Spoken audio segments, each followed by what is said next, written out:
مولا کائنات کی شان میں آیتوں پر آیتیں ہیں، لیکن اس کے باوجود ان کی انکساری اور عاجزی میں کمی واقع نہیں ہوتی. اور پھر ہمیں وہ شہادت کے بعد کا واقعہ نظر آتا ہے کہ جب ایک بوڑھا کہتا ہے کہ 3 دن ہو گئے ایک شخص میرے پاس آیا کرتا تھا اور میرے ساتھ بیٹھ کر کھانا کھاتا تھا. تو کہتے ہیں کہ اس کا نام بتا. کہا میں نام پوچھتا تھا، وہ کہتا تھا میں اللہ کا بندہ ہوں. اچھا اس کی شکل بتا. تو کہا میں نے بہت دیکھنے کی کوشش کی لیکن میری آنکھیں کمزور ہیں، میں اس کو صحیح طرح دیکھ نہیں پایا. تو کہا پھر کیسے پہچانیں گے کہ وہ کون ہے؟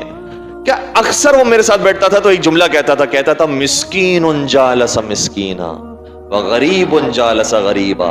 ایک مسکین دوسرے مسکین کے ساتھ بیٹھا، ایک غریب دوسرے غریب کے ساتھ بیٹھا. یہ جملے سننے نہ تھے کہ امام حسن امام حسین کی آنکھوں میں آنسو آئے، کہنے لگے یا شیخ و ابونا علی بن ابی طالب.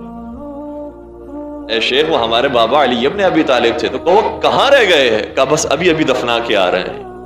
کہ مجھے لے کر جاؤ ان کی قبر پر، وہ میرا ساتھی تھا، وہ میرا مونس و غمخوار تھا، لے کر جاؤ مجھے ان کی قبر پر. اور جب حسنین کریمین اپنے بابا کی قبر پر اسے لے کر آئے، اتنا رویا کہ وہیں اسے موت آ گئی. اور یہ کمال ہے، ایک حسین غریب کربلا کا زائر ہے اور ایک مولا امیر کائنات کا زائر ہے.